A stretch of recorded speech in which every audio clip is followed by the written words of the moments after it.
very difficult passage.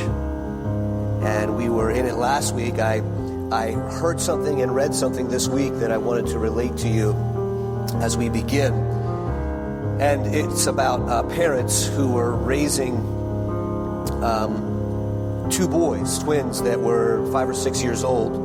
And one of them seemed to be a total pessimist and the other a total optimist. And the parents were very concerned, so they took them to get some professional help.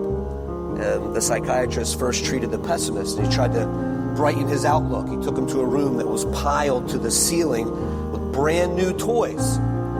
And instead of him just being thrilled, he burst into tears. "What's the matter?" they asked, confused. "Don't you want to play with any of the toys?" He says, "Yes, but if I do, I'll only break them or I'll lose something." And he just was miserable. Next, they treated the optimist, and they tried to dampen his outlook. So they took him to a room that was piled to the ceiling with horse manure. And instead of wrinkling up his nose in disgust, this little optimist just yelped with delight, something they thought they would hear from the other child. And he clambered up to the top of the pile, and he dropped to his knees and began to just dig in, scoop after scoop with his bare hands. They said, "What are you doing?" Baffled by this. The little boy said, "With all of this manure, there must be a pony in here somewhere."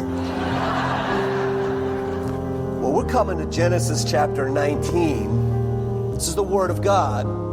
We're seeing lives. We're seeing lives that are messed up. They're dirty. The Word of God is not manure. The lives, like Pastor Tim prayed, reflect the sinfulness of humanity, which is broken. And we can approach this passage with all of its difficulties and say there has to be a pony in here somewhere. It's not because we are optimists, but because this is God's Word. So, in all of its recounting of the compromising life of Lot, there's something for us to learn. And the title of the message this morning is Lot and the Dangers of Compromise.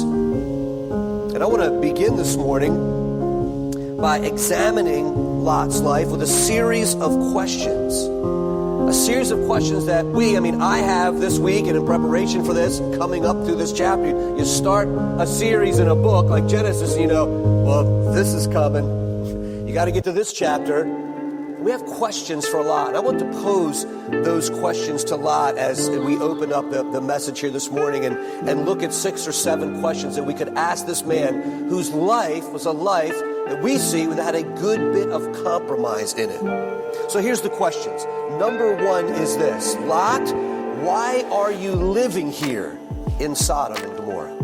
Lot, why are you living in Sodom?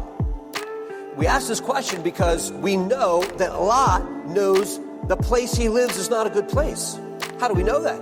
Well, we broached this a little bit last week, that as the two angels, the two men, and we find out that they're angels, come into the city, they're in the open square in the evening, and Lot comes out and greets them. He not only wants to show them hospitality, but it's clear that there's an urgency to his urging them to get off the street, we should say. Look what it says in verse 3. At the end of verse 2, it says, "And they said, 'No, but we'll spend the night in the open square.' But he insisted strongly. So they turned into him and entered his house." It's not uncommon for someone to spend the night in the open square if they're traveling through. It's no big deal. We'll just sleep here for the night.